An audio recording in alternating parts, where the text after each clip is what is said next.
아니 저는 괜찮은데 일주일 만에 에어컨도 끌 정도로 날씨가 쌀쌀해졌습니다. 군대에서 먹던 건빵이 여기서 보니까 반갑네요. 건빵을 먹는 거 보면 참 희한합니다. 정말 건빵은 다시는 안 먹고 싶은 것인데 건빵을 드십니다. 자, 추억의 음식이라 그러는데 군대 음식은 추억의 음식이 별로 없는 것 같아요. 안 먹고 싶습니다. 그래서 제가 미역국이 있죠. 미역국을 굉장히 좋아하기는 좋아하는데 절대로 맛없는 건 안 먹습니다. 한 3년간 매일 겨울마다 겨우 미역국을 먹었는데 군대에서 먹는 미역국마다 맛없는 게 없어요. 아무것도 안 넣고 뭐라고 미역국만 끓는데 소금물을 집어넣어가지고 그것도 바닷물을 집어넣어가지고 얼마나 맛없는지 몰라요. 자, 그런 겁니다. 하여튼 안 좋습니다. 30분 문제 봐봐요. 30분 문제가 여러분은 잘 풀고 나만 못 풀었어요. 예, 30분은 지금 을에게 미리 소유권 이전 등기 및 인도를 해 주었으나 되어 있죠. 그럼 이 말은 갑과 을 사이에 매매계약이 체결된 후 목적물을 인도해 줬죠. 그럼 점유는 누가 하고 있습니까? 을하고 있으면 이때 모든 위험은 누가 이전된다? 을에게 위험이 이전되었습니다. 따라서 쌍방 책임 없는 사유로 이행 불능이 되더라도 갑은 을에게 대금 청구할 수 있다가 답입니다. 그래서 30번은 아까 문제는 틀리고 답이 1번이 맞네요. 네, 1번이 맞습니다. 아까는 제가 등기 이전해 줬다는 걸 못 봤어요. 그래서 그냥 연소됐다는데 문제 자체가 인도가 됐다고 되어 있어요. 부동산의 경우는 등기, 동산은 인도가 되면 위험이 이전됩니다. 이럴 때는 쌍방 책임이 없더라도 누가 부담이 된다? 을이 위험 부담이 됩니다. 따라서 갑은 을에게 대금 청구할 수 있다. 답이 1번이 맞네요. 네, 아까 문제 풀었던 것 그냥 불났을 때입니다. 발레했을 때 그냥 불났을 때 아직 인도되지 않고 있을 때는 맞는데 지금 인도됐기 때문에 답이 1번입니다. 그래서 제가 틀린 겁니다. 답이. 하고 보니까 등기가 됐다고 되어 있네요. 자, 다음에 아니 이때는 위험 부담이니까 이제는 매수인 을이 매도인 갑에게 주택 손실이 아니고 그냥 대금 청구할 수 있으니까 대금 지급해야 됩니다. 대금 지급하는 것으로 마치는 겁니다. 위험을 누가 부담한다고? 을이 위험 부담합니다. 자, 그 이야기입니다. 대금 청구할 수 있다가 답입니다. 답은 몇 번이라고? 1번입니다. 여러분이 푼 게 맞습니다. 근데 나는 등기 준 적이 없는데 언제 그게 등기가 된지 모르겠어요. 밤새 등기가 된가 봐요. 자, 다음에 제3자를 위한 이야기입니다. 제3자를 위한 이야기는 갑과 을 사이에 건물 매매 계약합니다. 매매 계약하면서 매매 대금은 3억인데 이 3억이란 대금을 을은 지급해야 되는데 갑이 한 말이 제게 지급하지 마시고 병에게 지급하면 안 될까요? 오케이 하면 이 대금 채권을 누가 가져가느냐?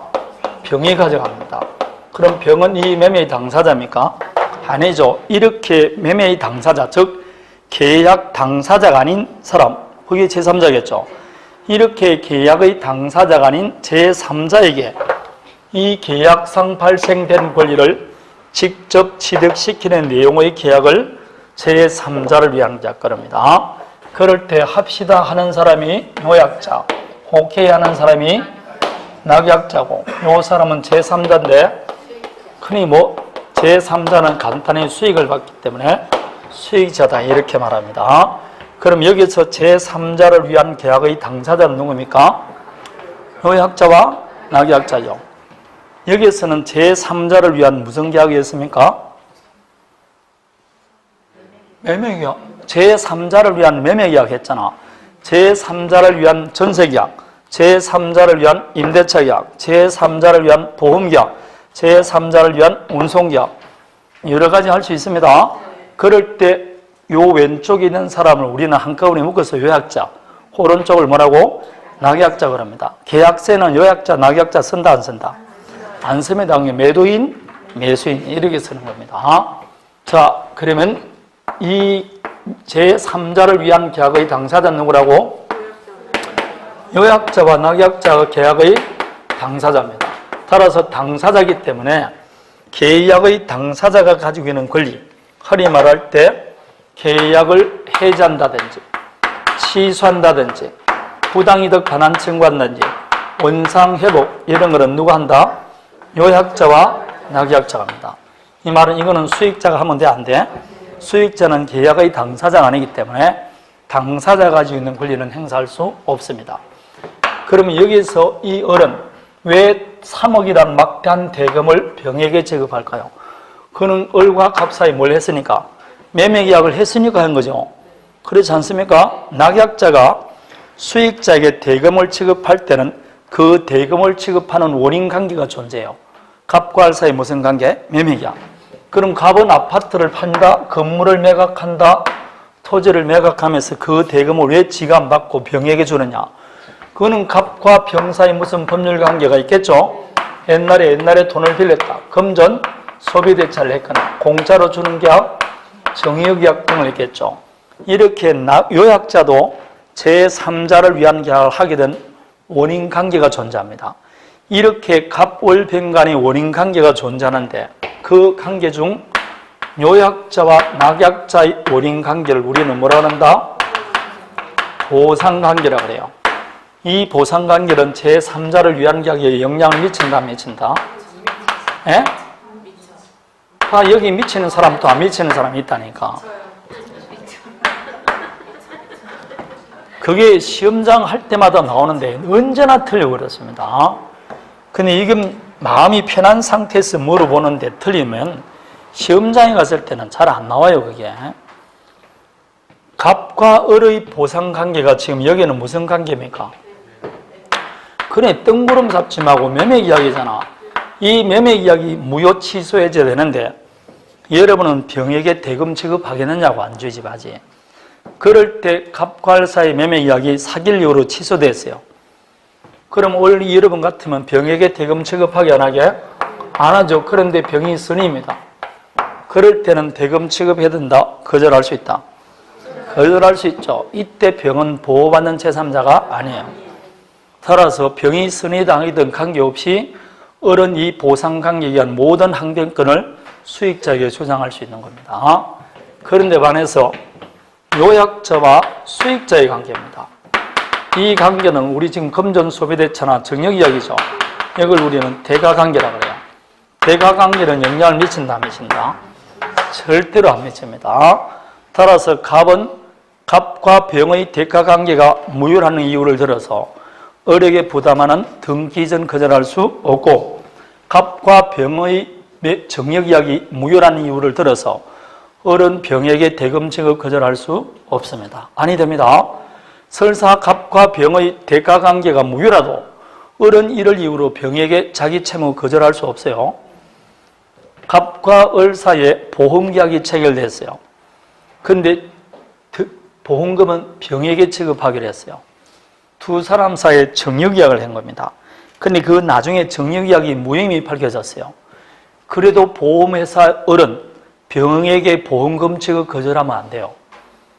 그 정역계약이 무효가 된 거하고 왜 보험회사가 보험금 지급을 거절하느냐고. 보험금은 지급해야 된다, 안 해야 된다? 해야 되고, 그럴 때 병이 지급했으면 갑은 병에게 부당이득 반환 청구한다든지 병이 지급하기 전에 갑이 압류를 한다든지 하는 것은 갑과 병 이야기라니까. 을은 이를 이유로 대금 지급 거절할 수 없습니다. 제발 대가관계는 주장할 수 없습니다. 꼭 기억해 주시면 감사하겠습니다. 대가관계는 주장 못합니다. 자, 제3자를 위한 계약에서 보험계약이 제가 대표적인 것이라 했죠. 그런데 제3자를 위한 계약할 때 하나 기억할 것.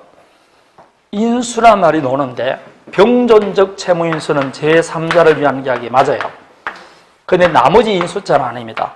면책적 채무인수라든지 이행인수라든지 계약인수라든지 다른 인수자 나오면 돼, 안 돼? 그래서 34번을 봐봐요. 34번 문제 2번은 면책적 채무인수 나오죠. 인정된다 안 된다? 안 됩니다. 3번은 이행의 인수 나오죠. 된다 안 된다? 아닙니다. 그럼 33번의 기억을 보십시오. 33번의 기억 보니까 두 번째 줄 병존적 채무인수란 말이 나오죠. 이것만 제3자를 위한 이야기입니다. 나머지 인수자 들어간 거는 해당하지 않습니다. 기억해야 됩니다. 다음에 니은처럼 태아나 설립 중인 법인을 위해서도 할 수 있게 없게, 즉 제3자를 위한 이야기에서 제3자는 현존 특정될 필요가 없다 그랬습니다. 다음에 마지막 제3자 권리 취득인데, 제3자가 권리 취득하기 위한 요건입니다. 요건은 제3자, 즉 수익자가 누구에게? 낙약자에게. 좋습니다. 제가 그 이익을 받겠습니다. 수익의 의사를 표시해야 돼요. 수익 의사 표시는 수익자가 하는 일방적 의사 표시니까 형성권입니다. 함으로써 권리를 취득하니까 재산권입니다. 따라서 양도상속 채권자 대입권 대상이 됩니다. 완벽하게 하나의 재산권이다. 수익의 의사를 표시했다 한 이후에는 설사 요약자와 낙약자라 할지라도 계약 내용을 임의로 변경 소멸시키면 돼? 안 돼? 안 됩니다. 그러나 수익의 의사를 표시했다 할지라도 수익자는 계약의 당사자라니까 낙약자가 채무불량하면 거기에 따라 뭐는 청구할 수 있더라도 손해배상은 청구하더라도 계약을 해지할 권리는 없다. 그러면 수익의 의사를 표시했다 한 뒤로 낙약자가 채무를 불량하면 누가 계약 해지한다? 요약자. 요약자는 수익자 동의 필요 있어 없어요? 동의 없이 계약을 뭐 할 수 있다? 해지할 수 있습니다. 꼭 기억해야 됩니다. 해지할 수 있다. 해지는 반드시 요약자가 해야 됩니다. 그럴 때 해지한 경우 수익자는 거기에 따라 뭐는 청구할 수 있다? 손해배상 청구는 할 수 있습니다. 두 번째, 이 낙약자는 보상관계에서 생긴 모든 항변권을 수익자에게 주장할 수 있게 없게 있습니다. 보상관계에 한 모든 항변권을 주장할 수 있습니다. 그럴 때 수익자는 보호받는 제3자가 아닙니다. 다만 수익의 의사를 표시한 후 계약이 해지됐거나 취소됐다 그러더라도 낙약자는 수익자에게는 부당이득 반환이나 원상회복 청구하면 돼? 안 돼? 안 됩니다. 그건 항상 계약의 당사자가 됩니다. 33번의 이것을 보세요. 낙약자는 요약자와 수익자의 법률관계이라는 항변으로 요약자와 수익자의 법률관계, 이게 이른바 뭡니까? 대가관계 아닙니까? 수익자에게 대항하면 돼? 안 돼? 안 돼. 대가관계는 주장하지 말라고 내 여러 수십 번을 말했습니다. 따라서 주장하면 돼? 안 돼? 안 됩니다. 수익자에게 대항할 수 없다. 맞습니다. 리얼 요약자나 낙약자는 제3자를 위한 계약이 통정의 표시로 무효다. 이걸 선의 수익자에게 대항하지 못한다가 아니고 주장할 수 있습니다. 수익자는 보호받는 제3자가 아닙니다. 따라서 대항하지 못한다가 아니고 할 수 있다. 답입니다.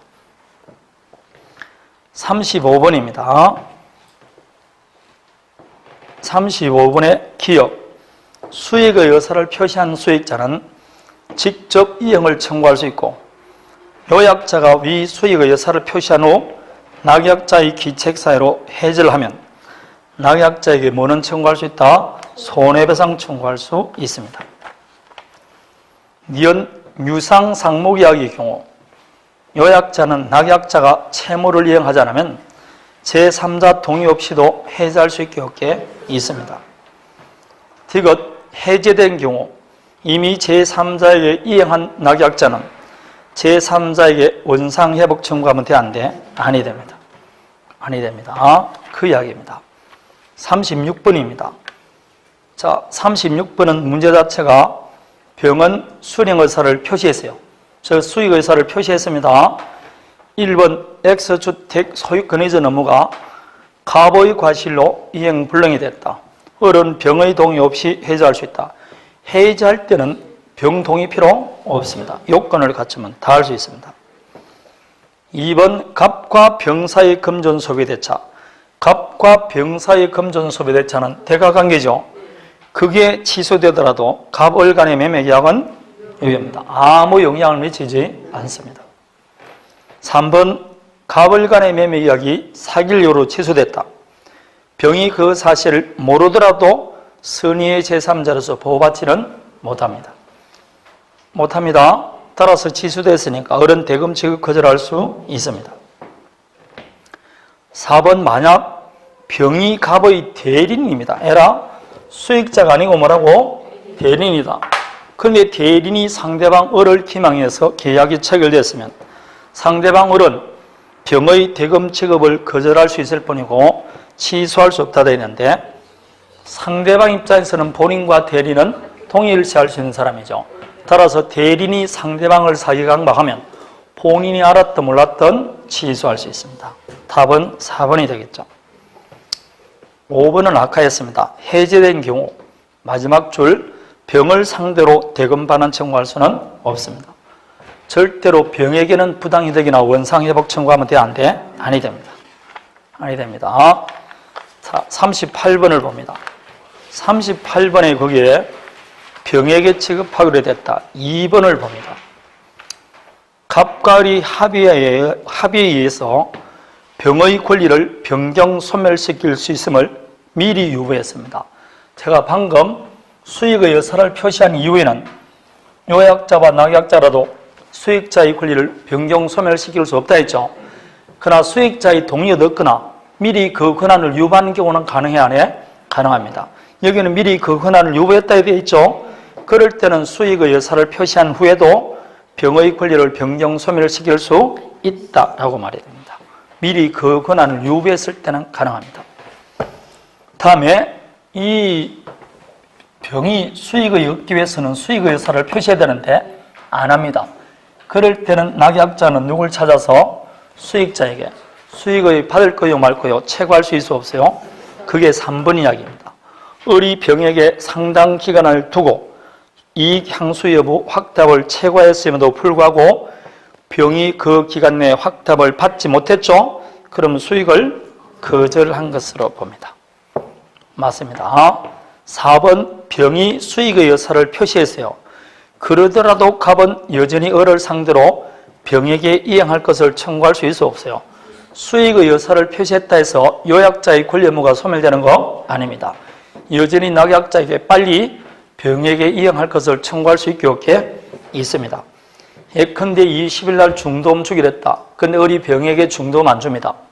그럼 병은 누구한테 먼저 전화할까요? 갑에게 먼저 전화합니다. 중도금이 그놈이 주기로 하는데 안 줬는데 어떻게 됐냐고 그러겠죠? 그럼 갑은 전화 끌고 다시 누구한테 전화하게? 을에게. 왜 중도금은 전화할 때 안 주느냐고 빨리 지급하라고 하게 안 하게? 그러니까 여전히 이행 청구할 수 있는 겁니다. 가능합니다. 다음에 5번 대금 지급과 등기는 무슨 관계? 동시행입니다. 따라서 이 을의 입장에서는 갑이 나에게 등기 안 해주면 병에게 잔금 지급 거절할 수 있게 없게 있습니다. 동시항력권을 여전히 주장할 수 있습니다. 자, 여기까지가 제3자를 위한 계약. 다음에 이체 해제입니다. 가장 양이 많은 겁니다. 54번까지 나와 있습니다. 해제는 일단 유효하게 성립된 계약을 지금 방금 제3자를 위한 계약도 33번부터 38번까지 문제 풀었죠. 여기서 벗어나는 거는 사법고시도 안 나와요. 이해되겠습니까? 문제가 적은 게 아니고 여기만 풀더라도 충분하다. 정확하게 몇 가지만 좀 알면 된다 이 뜻입니다. 제3자를 위한 계약 이런 거 놓치면 안 돼요. 계약이 유효하게 성립되기 위해서는 두 개의 의사표시가 합치돼야 되죠. 이렇게 성립된 계약을 일방적 의사표시로 상대방 의사는 물어보지도 않고 소급해서 소멸시키는 게 해제입니다. 그래서 해제는 근본적으로 단독행위죠. 상대방 있는 단독행위입니다. 그리고 일방적 의사표시로서 권리가 변동되니까 형성권이 그리고 근본적으로 뭘 가지고 있다? 소급표를 가지고 있습니다. 이게 해제입니다.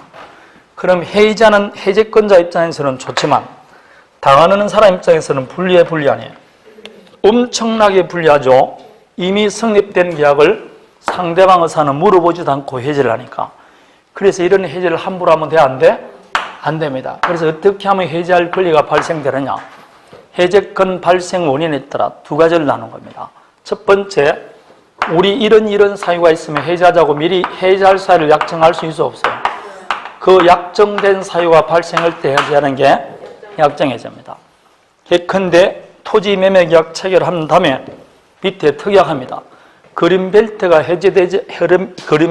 해제되면 이 계약은 해지할 수 있는 것으로 하자. 특약할 수 있어 없어요?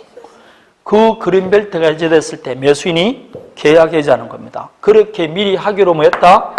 약정한 거죠. 이거는 상대방에게 불리하지 않죠. 미리 약정했으니까. 이게 약정해제입니다. 그럼 이렇게 약정하지 않은 사유로 함부로 해지하면 돼? 안 돼?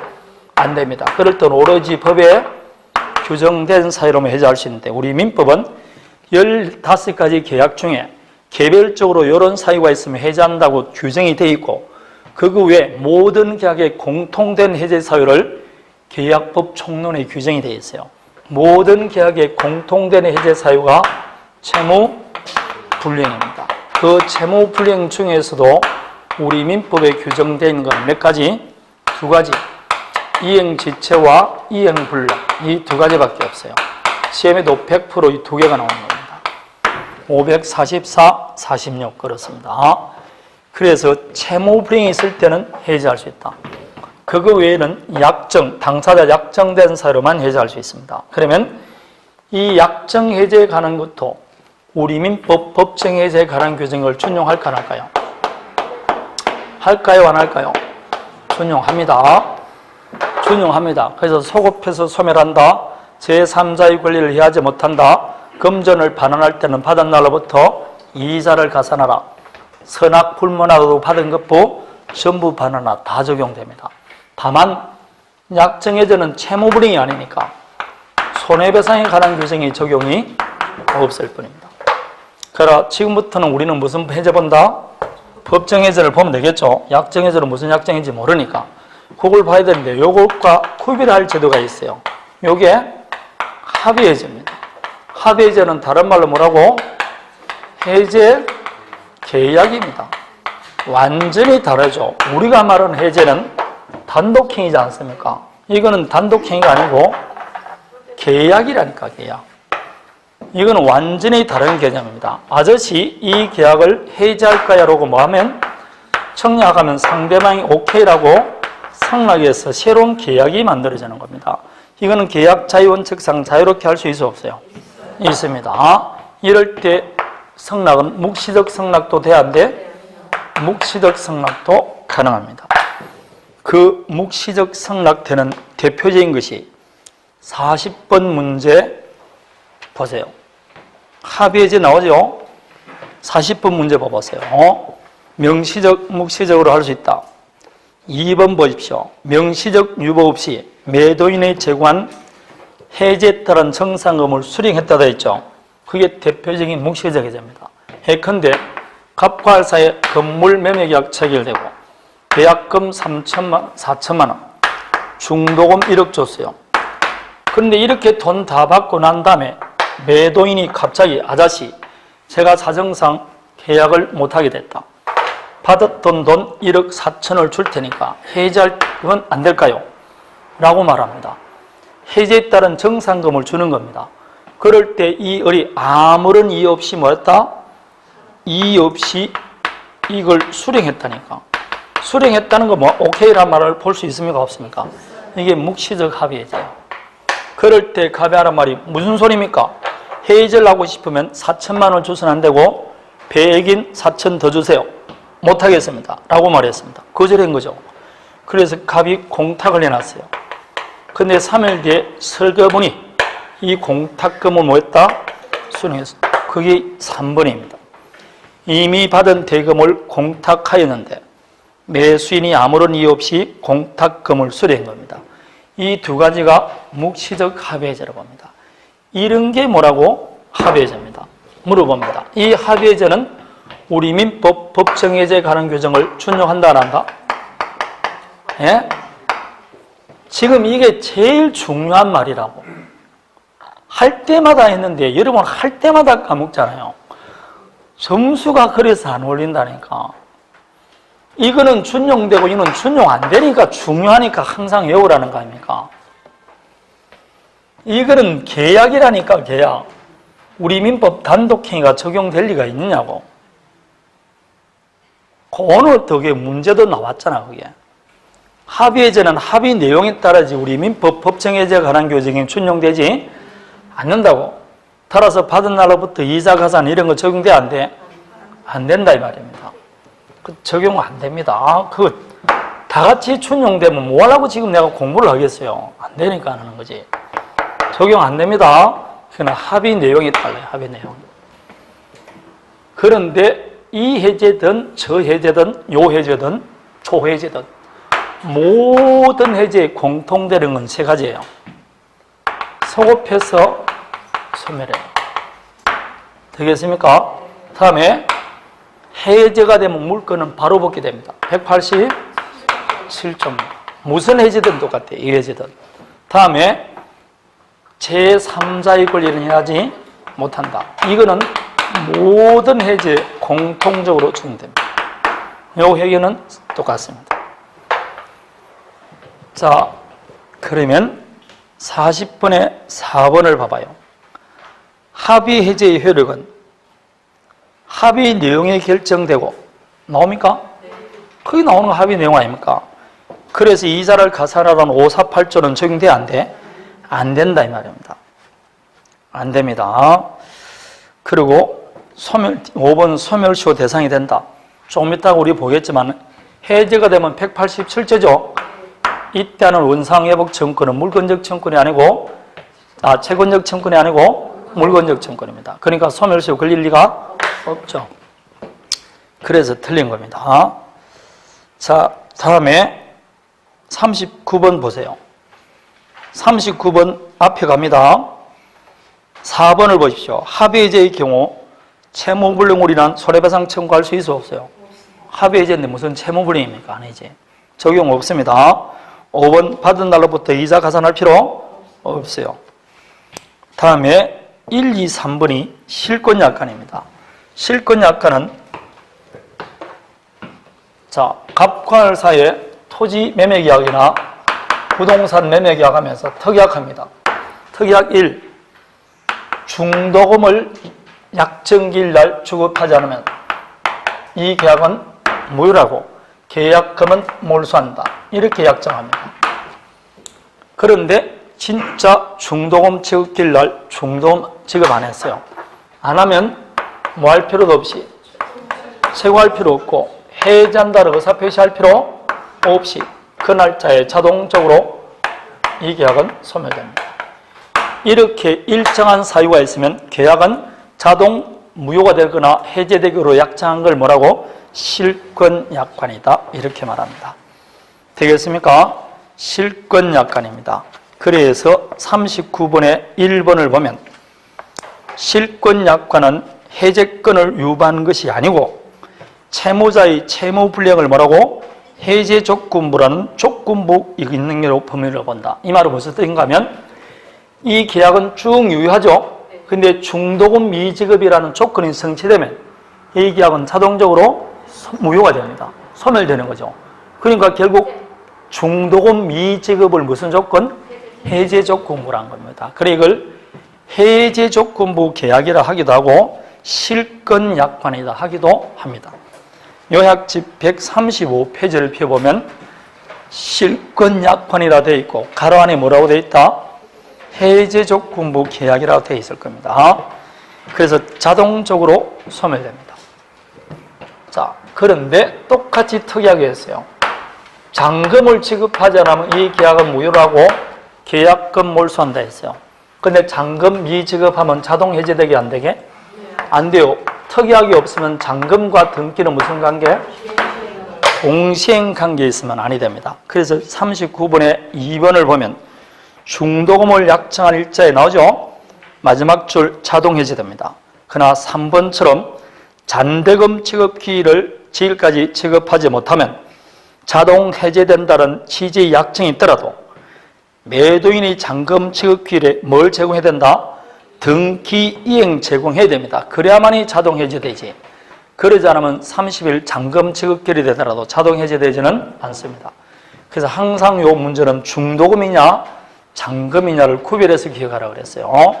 중도금은 자동 해제, 잔금은 자동 해제되지 않습니다.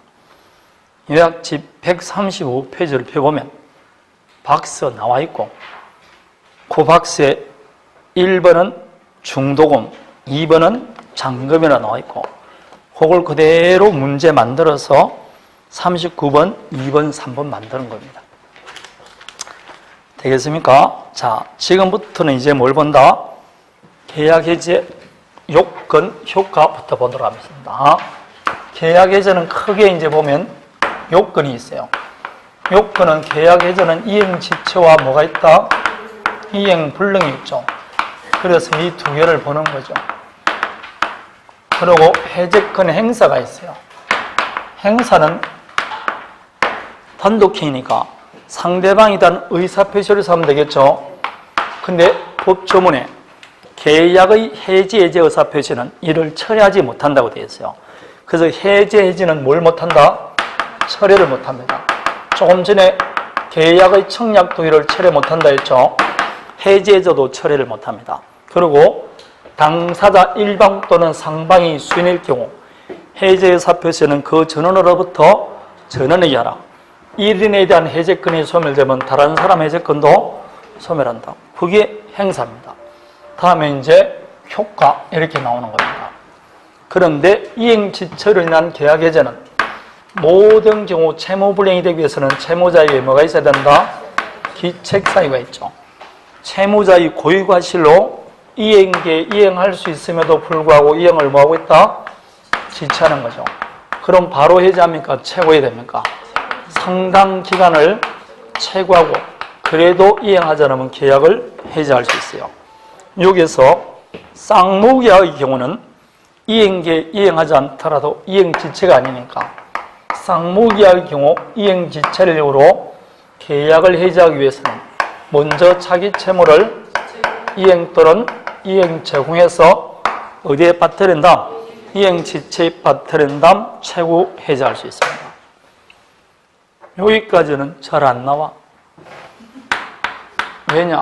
우리 시험에는 최고할 필요 없는 게 나온다. 최고할 필요 없는 거 첫 번째 무슨 행위? 정경이지 않습니까? 정경이는 최고할 필요가 없어요. 그래도 해제한다는 의사는 표시해야 됩니다.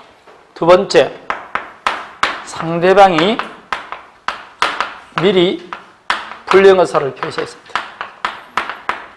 더 유식하게 말하면 조용하다. 이행 거절 의사를 명백히 했었다. 이럴 때는 안 주겠다고 자기 채무를 미리 이행하지 않겠다고 말하는 사람에게는 뭐 할 필요 없다고? 이행기 도래할 필요 있어 없어요?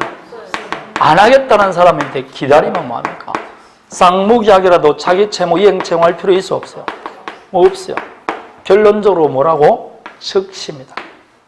그 즉시 해제할 수 있습니다. 다만 해제한다는 의사는 표시해야 된다 안 해야 된다? 해야 됩니다. 해제하기 전에 불이행 의사를 적법하게 처리했으면 다시 최고 절차를 다 거쳐줘야 됩니다. 다음에 뭐 특약하면 됩니다. 그래서 항상 이 안에서 나오는 거죠. 다음에 이행불능, 이것도 기책사유 있어도 없어도 돼요. 채무불능이 되기 위해서는 기책사유가 있어야 돼요. 고발적 불능, 원시적 불능. 고발적 불능이죠. 그러면 여기는 최고할 필요 있어 없어요?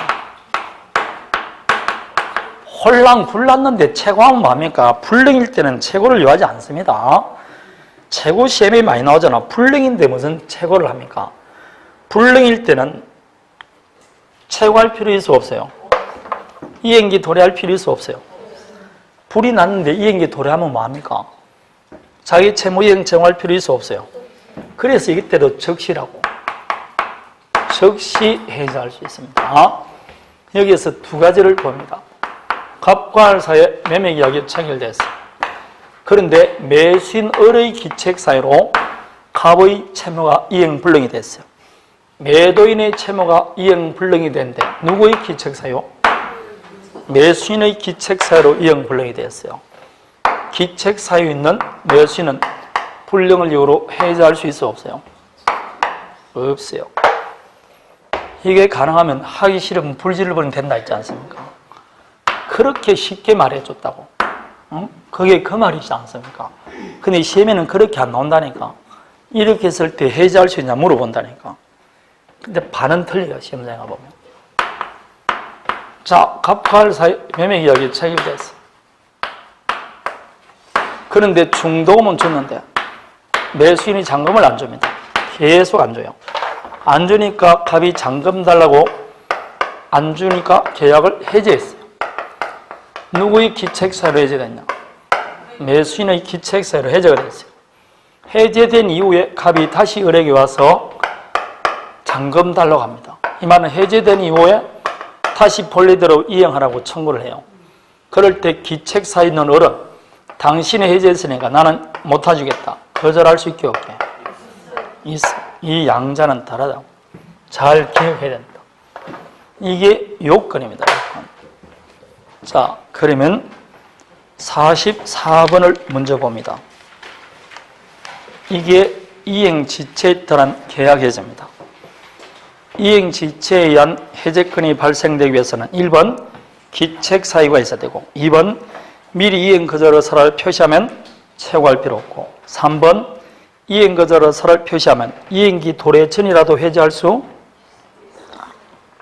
있다 그래야 됩니다. 다음에 5번 먼저 보세요. 해제권 발생 요건을 경감하는 특약은 유효다. 해제에 관한 민법 규정은 강행 규정이다, 임의 규정이다. 임의 규정이죠. 따라서 특약으로 우리는 채고 없이 해제할 수 있다고 특약할 수 있게 없게. 그러니까 감경 특약은 유효죠. 다음에 4번 이것도 별표하고 기억하셔야 돼요. 이행을 채권과 동시에 그 기간 내에 해제하겠다는 의사를 표시하여도 해제 의사는 표시해야 된다. 틀렸습니다. 아저씨 왜 중도금을 주지 않습니까? 이번 일요일까지 중도금을 주지 않으면 이 계약은 해제된 것으로 하겠습니다. 라고 했습니다. 그러면 그 기간 경과되면 자동 해제되게 안 되게?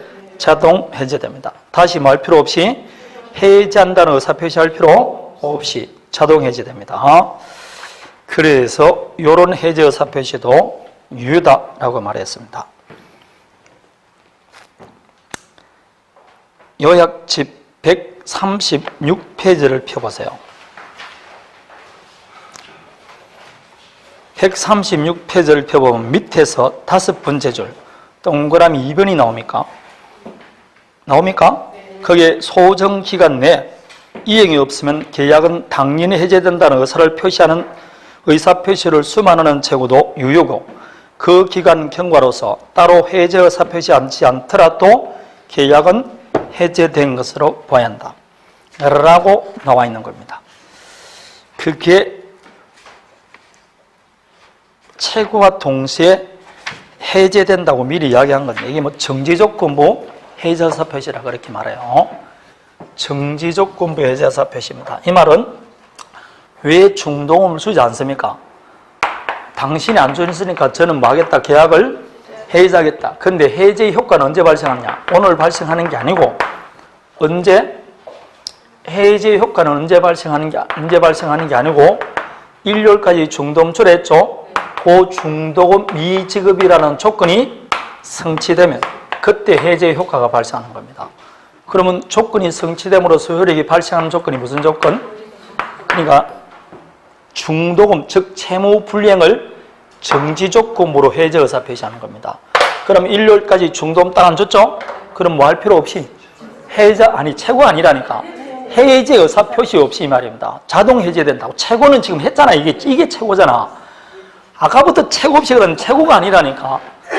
해제한다는 의사를 표시할 필요 없다고. 그 기간 경과되면 자동 해제된다고. 우리도 대부분 일요일날, 월요일날 중도금 주기로 했는데 안 줬다. 그럼 전화해서 어떻게 합니까? 이번 일요일까지 중도금 안 주면 이 계약 해제된 걸로 하겠습니다. 라고 말하면 일요일 경과되면 해제된 거예요. 따로 뭐 할 필요 없다고? 해제한다는 의사 표시할 필요 없다니까.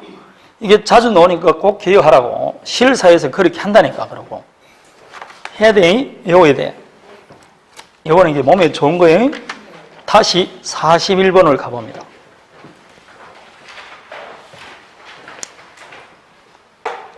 자, 41번에 1번은 명백행 아까 했습니다. 3번을 먼저 보세요.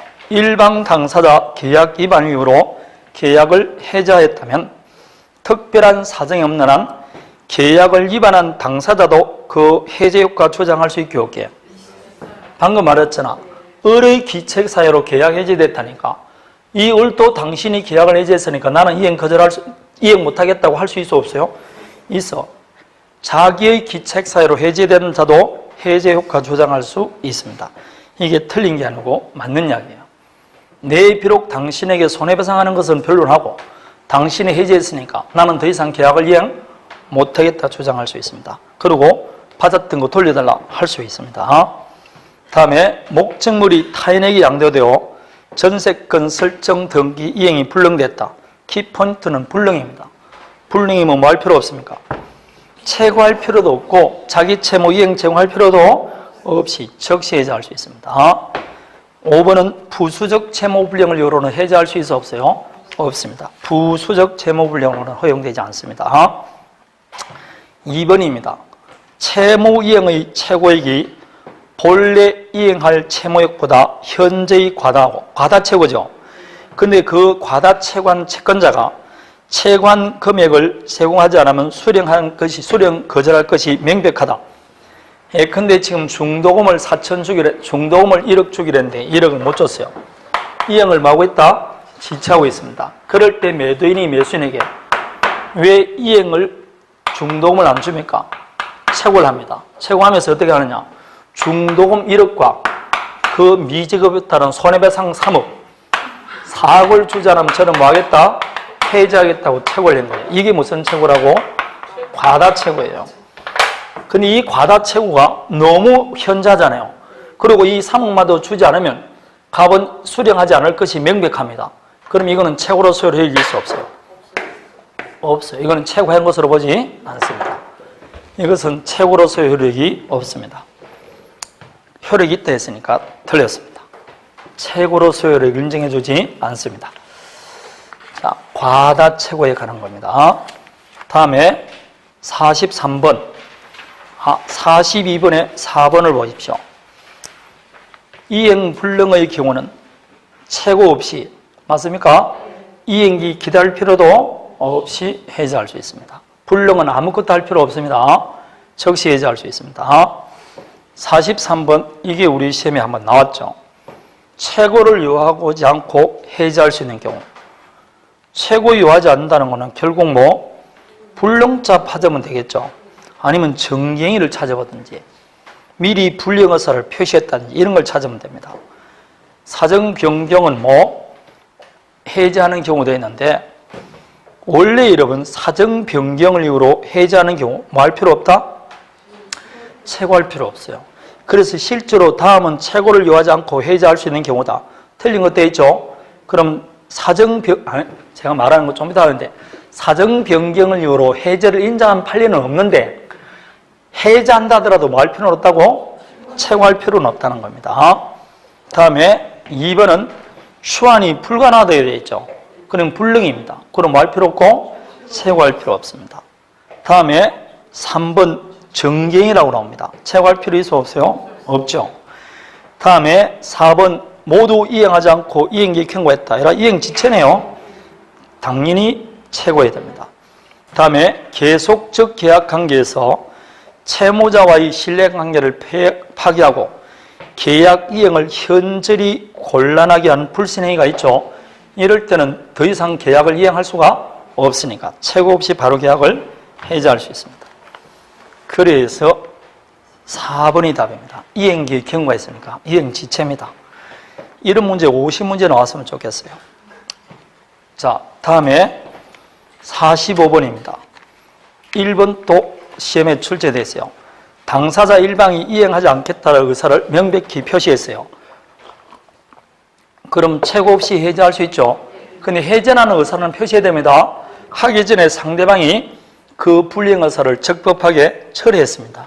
그럴 때는 다시 체고해야 된다, 안 해야 된다? 해고해야 됩니다. 체고 없이 해제할 수 있다 했으니까 틀렸습니다. 1번이 답입니다. 봐봐요. 내가 하면서 항상 말했잖아. 갑이 을에게 매매계약 했는데 20일 날 중도금 받았어요. 중도금까지 받았는데 21일 날, 내가 항상 할 때마다 21일이라고 그랬어. 다른 날짜 쳐준 적도 없어.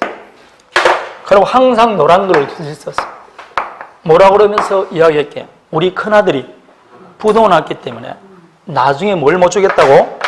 잔금 못 주겠다고 내가 미리 이야기한다고 그랬잖아. 항상 같은 말 했다니까. 그러면 이 어른 입장에서는 30일 날 뭘 지급해야 되는데, 잔금 지급해야 되는데 자기 채무를 이행 못 하겠다고 미리 뭐라고? 불이행 의사를 표시했다니까. 우리 아들이 부도가 났기 때문에 나는 더 이상 계약을 이행할 수 없겠다고 미리 이야기했다니까. 잔금 못 주게 되겠습니다. 당신이 알아서 하세요. 어른이 이렇게 말한다 이 말입니다. 그럼 뭐 할 필요 없이 체고할 필요도 없고 30일 기다릴 필요 있어 없어요? 없지. 지금 30일 돼서 안 주겠다고 지금 미리 이야기한다니까. 이 둘은 무슨 관계? 동생 관계더라도 자기 채무 먼저 이행 제공할 필요 없이. 그래서 내가 방금 뭘 했습니까? 적시 해제할 수 있다 했잖아. 지금 이때가 했잖아요. 근데 해제한다는 의사는 표시해야 된다 안 해야 된다? 해야 되는데 갑이 하는 말이, 아저씨 그럼 어떻게 합니까? 계약을 해야 되죠. 생각을 해보시세요. 부잉 그랬다고. 그러자 그 다음날 내가 나왔잖아. 항상 20일 날 내가 뭐 했다고 그랬습니까? 그래, 우리 큰아들이 부동은 한 게 아니고 로또가 당첨됐다고 그런다. 걱정 마세요. 30일 날 잔금 드릴 겁니다. 이 말은 자기가 불이행하겠다는 의사를 오늘 뭐 했다고? 적법하게 처리한 거예요. 그럼 처리됐습니다. 아, 그런데 30일 날 잔금 안 줍니다. 그러면 체고 없이 해제할 수 있습니까? 아니라니까. 이때는 먼저 자기 채무 뭐하고 이행 제공하고 이행 지체 받들은 다음 상당 기간 뭐하고 체고하고 비로소 해제할 수 있다 이 말입니다. 불이행 의사를 표시했을 때는 처리됐잖아요.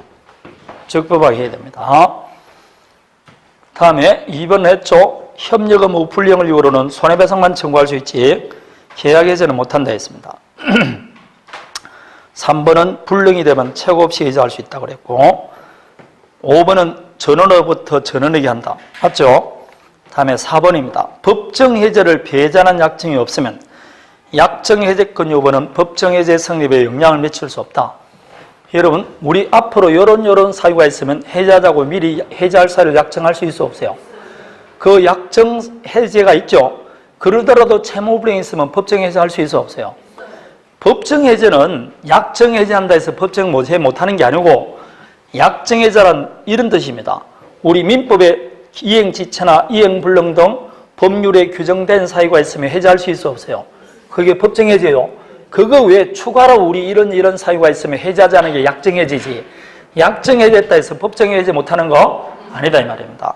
그래서 약정 해제가 있다 해서 법정 해제 성립에 영향을 미칠 수 없다.